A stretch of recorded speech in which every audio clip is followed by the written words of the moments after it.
Hola, estimada comunidad del canal Visión B, una visión alternativa de la realidad económica, social y política de México. El día de hoy estamos con otro video. Vamos a trabajar un tema interesante que hemos denominado Historia y Futuro de la Península de Corea. Para ello me acompaña el especialista, alumno destacado también de la Facultad de Economía, Aldo Sánchez. Buenos días, Aldo. Buenos días, profe. Un gusto estar aquí otra vez en el canal. Ok, gracias, Aldo, por esa sinergia de trabajo que hemos tenido. Te agradezco el apoyo al canal y ojalá pues esta comunidad cada vez esté creciendo. Y ahí le agradecemos a usted que nos apoye con la campanita y su pulgar arriba, ¿no? Bueno, vamos entrando en materia, Aldo. ¿Cuál es la historia, digamos, el origen de la península de Corea como un solo país, porque originalmente pues era un solo país? De acuerdo. Bien, pues antes de entrar en materia con la historia, es importante observar o recordar que en estos últimos 2 meses, de enero y febrero, ha habido muchísima actividad en cuanto a los conflictos entre Corea del Sur y Corea del Norte. Y pues antes de abordarlos directamente, vamos a ver un poco de la historia de cómo se formó tanto la península, toda la República de Corea, hasta la actual Corea del Norte, Corea del Sur. Lo primero, que la región de Corea, la península coreana, pues como cualquier otra región del mundo, uno se puede remontar miles de años atrás y tiene historia, pero para efectos de este video vamos a centrarnos solamente en los últimos 2 gobiernos que tuvo estabilidad o los más importantes de la región. El primero la penúltima fue la dinastía Joseon, la cual duró de 1392 hasta 1910, es decir, tuvo más de 500 años una misma familia en el poder, la cual ese proceso histórico tuvo muchísima estabilidad para Corea. Sin embargo, en los últimos 20, 30 años de esta dinastía sí se vio muchísimos conflictos internos, mucha inestabilidad, malestar social dentro de la propia dinastía, y esta inestabilidad fue aprovechada por Japón, la cual era una nación, era una potencia naciente, la cual apenas se iba industrializando, iba modernizando todos sus sistemas sociales, económicos, la estructura económica iba cambiando, iba pasando de ser una economía agraria hacia a una economía secundaria de productos manufacturados. También aunado a eso, también estaba con la famosa restauración Meiji, la cual era una restauración completa de su política. Entonces estos dos procesos, estos dos procesos de Japón, tanto la industria como la política, pues lo convirtieron en una potencia que creció rápidamente y que, como cualquier otra potencia, se trató de convertir en un imperio, en tener colonias, en conquistar otros países para aumentar más así su poderío. Entonces cabe preguntarse por qué eligió a Corea, a la península de Corea, por qué no otro país, por qué no otra isla, estando en el Pacífico con tantas islas. Pues lo primero, en ese tipo de preguntas, siempre es importante preguntarse o ver las condiciones materiales que causaron esa decisión. Detrás de cada decisión siempre hay condiciones materiales que la condicionan, válgame. Entonces vemos a Japón como la isla que es, una isla de piedra con pocas extensiones planas para desarrollar su agricultura de manera masiva, y en su búsqueda de expandirse hacia la izquierda o hacia el oeste tenía 2 imperios que son potencias ahorita y eran potencias antes, que lo son China y lo son Rusia. Entonces no podía ponerse a pelear con esos 2 imperios. Al sur tenía todas las islas Filipinas, Malasia, Indonesia, Australia, que eran islas controladas por los británicos, y Reino Unido era la potencia en ese momento, tampoco se iba a poner a pelear con Reino Unido. Hacia la derecha o hacia el este estaba todo el Pacífico, y si le daba más llegaba hasta América, hasta Estados Unidos, y Estados Unidos ya era una potencia asentada, tampoco se iba a poner a pelear con Estados Unidos. Entonces la única región que quedaba era la península de Corea, que, como mencionaba, ya era una península muy inestable, que tenía muchos problemas, y es ahí donde Japón desembarca en Corea, la invade y la convierte en una colonia. Entonces la península de Corea fue colonia de Japón. Exactamente. Ok, pues sí, perfecto. Pues sí, fue un proceso que muy rápidamente Japón ya tenía una superioridad militar, que en ese momento la península de Corea, ya era el imperio coreano. Tuvo un pequeño cambio político, pero igual tenía mucha inestabilidad y fue totalmente superado por Japón. Y ahora Corea, con el estatus de colonia, como toda colonia en la historia de la humanidad, nunca le es beneficioso ser colonia. Fue explotada, fue saqueada todos sus recursos, las tierras y los campos de pesca que tenía fueron cedidos a empresarios agrícolas japoneses. Entonces fue despojada de las tierras, fue despojada de sus recursos. El principal producto agrícola que tenía Corea era el arroz, y ese arroz pues se mandaba directamente a Japón. Entonces, mientras la gente aquí tenía crisis alimentarias en Corea, pues todo ese arroz que se debería utilizar para los locales, porque pues son sus tierras, eran enviados a Japón. Entonces, todo este proceso total devastador para la península de Corea, pues duró de 1910, que fue cuando lo ocupó Japón, hasta 1945, que es exactamente el año donde termina la Segunda Guerra Mundial. Ahí termina. Y seguramente ahí, cuando termina la Segunda Guerra Mundial, con todo el acontecimiento global, y Japón como gran perdedor de la Segunda Guerra Mundial, después de recibir las 2 bombas atómicas de Hiroshima y Nagasaki y quedar totalmente destrozado, tanto económica, política y socialmente quedó destrozado, y además que tenía que pagar los daños de la Segunda Guerra. Pues bueno, me imagino que prácticamente ese poderío que tenía sobre la península de Corea pues desaparece. Entonces ahí es donde te quiero preguntar, ¿cómo se da el proceso de la división de las 2 Coreas? Claro, pues muy bien recapitulado usted todas las afectaciones que tuvo Japón al final de la guerra, que resultó como del bando de perdedor. Esta guerra, recordemos que acaba el 15 de agosto de 1945, Japón se rinde oficialmente, pero lo curioso aquí y la verdadera razón, o si nos queremos poner más específicos en por qué se divide Corea, es que justo una semana antes, el 8 de agosto de 1945, la Unión Soviética le declara formalmente la guerra a Corea. Esto por petición de Estados Unidos. Recordemos que ahorita Rusia y Estados Unidos tienen ciertas tensiones geopolíticas, pero en el contexto de la Segunda Guerra Mundial eran aliados. Y Estados Unidos le pide a la URSS que invada o que le declare la guerra a Japón para crear más presión aún para que Japón ya se rinda definitivamente en la guerra. Le declaran la guerra a Corea. A Japón. A Japón. Japón, claro. Japón pues era dueño de Corea. Sí. Entonces dice Estados Unidos, declárale la guerra a Japón para poderle meter presión y que ya se rinda lo antes posible. Entonces una de las acciones militares para presionar a Japón de que se rinda es invadir la península de Corea, que era una de sus colonias. Entonces la URSS empieza atacando por el norte del territorio de Corea. Entonces, pero era demasiado efectivo. O sea, el ejército ruso contra el japonés era de proporciones muy distintas. Entonces Rusia muy rápidamente, en cuestión de días, ya había controlado casi la mitad del territorio de Corea.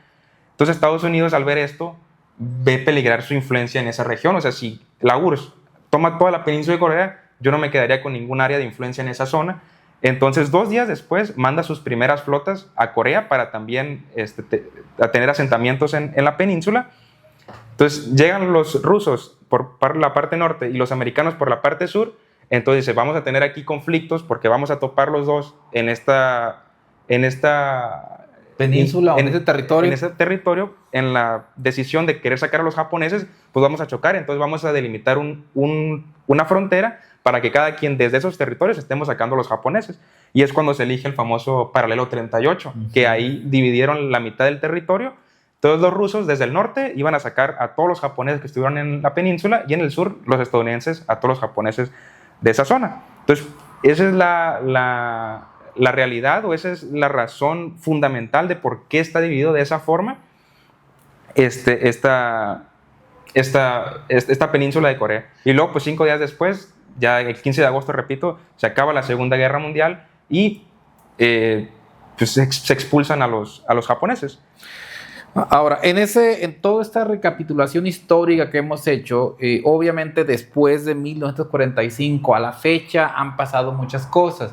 Ambas regiones tomaron un derrotero, al menos del punto de vista político distinto, de cómo organizar el proceso productivo distinto, y lo que tenemos ahora en la actualidad es una Corea del Norte dirigida por Kim Jong-un, pues con una visión mucho más extrema y mucho más prorrusa, por llamarlo así, cargada hacia un sistema que ellos autodenominan socialismo, mientras Corea del Sur pues está mucho más ad hoc a un sistema occidental donde se desarrolla el capitalismo. Entonces, Yo en ese tenor te quiero preguntar, ya los hechos recientes, digamos, vamos trayéndonos, saltando a la actualidad, ¿qué es lo que ha pasado en los últimos, no sé, semanas en Corea? Claro.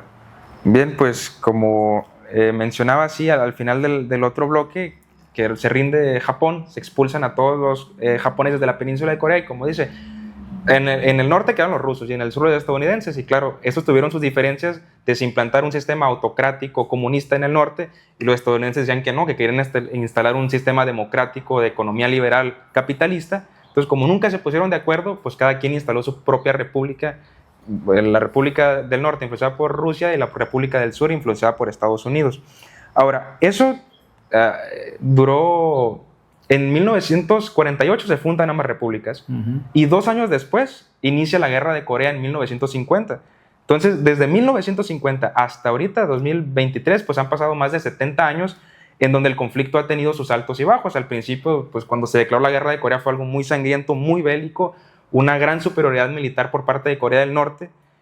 Sin embargo, década tras década, pues se iba calmando, iban abogando por más vías diplomáticas, iban abogando por una reunificación pacífica, se crean instituciones estatales por ambas partes para que eso se resolviera de la manera más tranquila posible, y eso había sido el status quo. Sí tenemos un conflicto, Corea del Sur, Corea del Norte, pero abogamos y tenemos instituciones para resolverlo de manera pacífica.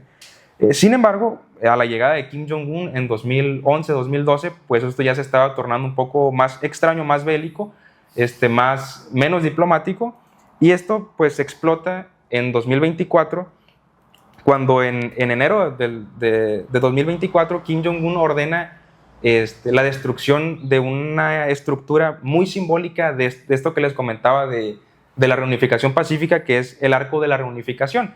Eso simbolizaba estos deseos de un pacifismo entre las dos regiones, pues Kim Jong-un los manda a destruir para mostrar públicamente y simbólicamente que él está totalmente desapegado de una reunificación pacífica y si es necesario entrar en guerra y hacer acciones militares, lo va a hacer sin ningún problema. Entonces la primera muestra de que las relaciones diplomáticas entre Corea del Norte y Corea del Sur ya están totalmente destruidas es destruir este arco de la reunificación. Otro punto que también se ha dado entre enero y febrero es que Corea del Norte está siendo actualmente como proveedor de municiones para Rusia.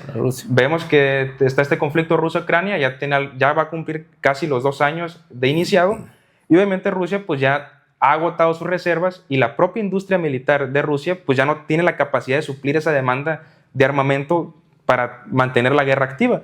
Entonces uno de sus aliados militares, el que no tiene reparo en venderle armas, porque si le pide China que le envíe armas, que le envíe municiones, pues no se lo va a aceptar. China tiene otra política exterior. El que sí no tiene ningún problema en enviárselo, pues es Kim Jong-un, es de la Corea del Norte, y pues se habla en medios de Corea del Sur y en medios japoneses que han estimado que alrededor de 1 millón de municiones ha enviado Corea del Norte hacia Rusia, además de también estar enviando misiles para atacar instalaciones en Ucrania. Entonces, a raíz de todo esto nace otra problemática, una de las más recientes, es que en la ONU se reunió el embajador de la ONU de Estados Unidos y el embajador de la ONU de Rusia para confrontarse sobre todos estos problemas que estaban pasando, y el embajador de Estados Unidos le dijo al embajador ruso que lo que estaban haciendo pues era, pues digamos, en términos demasiado sencillos, que era trampa, que estaba utilizando los recursos de otro país, de un país sancionado como lo es Corea del Norte, para financiar o para promover su guerra en Ucrania.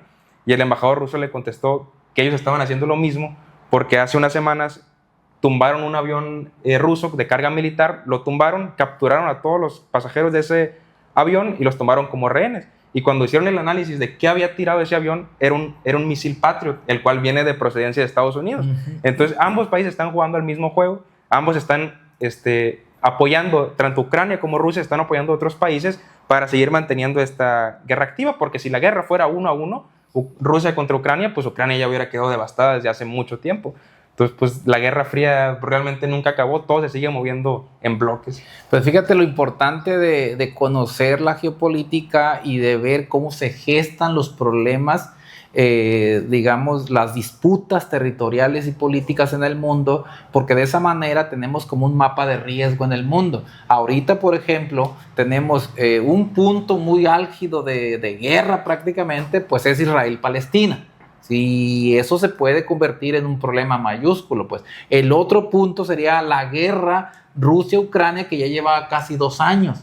Y esto que viene aquí a agregar, ¿sí?, una posible disputa de Estados Unidos y Rusia, pero en la península de Corea, eso puede detonar otro punto, digamos, de posible guerra. Y no olvidemos que Corea del Norte es un gran jugador en el terreno, en el terreno nuclear. O sea, claro, podemos decir que tiene armamentos nucleares. Entonces, ojo, el mundo puede también estar en riesgo, y cada vez más en el mundo suceden puntos muy conflictivos.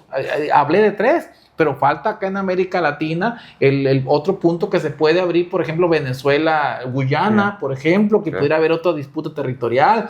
Pues está el problema de Argentina, China, por ejemplo. China-Taiwán, otro. China-Taiwán, otro problema. O sea, quiere decir que el mundo tiene varias, digamos, algo así, por puntos que pueden detonar un conflicto regional y luego un conflicto mundial y llegar a una tercera guerra mundial. Situación que obviamente no sería muy complicado. Y yo recuerdo aquí las palabras de un filósofo reciente, no recuerdo el nombre, me han de disculpar, pero dice que cuando le preguntan que si va a haber una tercera guerra mundial, su respuesta es: no sé si va a haber una tercera guerra mundial, pero si la hay, lo que sí estoy seguro es que no va a haber una cuarta guerra mundial. Claro. Eso nos dice mucho al respecto. Sí. Bueno, Aldo, ya para terminar, porque ya estamos sobre el tiempo, ¿algo más que quieras agregar para cerrar el video? Pues, como bien recapitulaba, centrándonos específicamente con lo de Corea del Norte y Corea del Sur, parece, según lo que hay de información, que lo más probable es que Corea del Norte sí se enfrente nuevamente, como lo hizo en la guerra de Corea de 1950, en una invasión del territorio de Corea del Sur, porque Kim Jong-un ya ha declarado públicamente que Corea del Sur es su principal enemigo, es el enemigo más hostil, y que va a utilizar todos los medios para atacar la parte sur de la península. Entonces esperemos que haya algún contrapeso geopolítico, que la influencia de Estados Unidos contrarreste esos deseos de Kim Jong-un de reunificar de manera bélica la península. Pues veremos en qué evoluciona este conflicto. Y recordemos que ya Kim Jong-un lleva 12 años en el poder, y no se ve que vaya a terminar o vaya a dejar el poder. Bueno, llegamos hasta aquí con el video, porque ya por tiempo, gentil auditorio, les agradecemos mucho su preferencia. Ahí también le pedimos que nos apoye con la campanita y con el pulgar arriba. Con eso nos apoya muchísimo. Y cualquier comentario, tema o subtema que quiera que abordemos, ahí por favor en los comentarios los leemos con mucho gusto. Hasta aquí llegamos, Aldo, y gracias por todo, y nos vemos, gentil auditorio. Nos vemos. Hasta luego.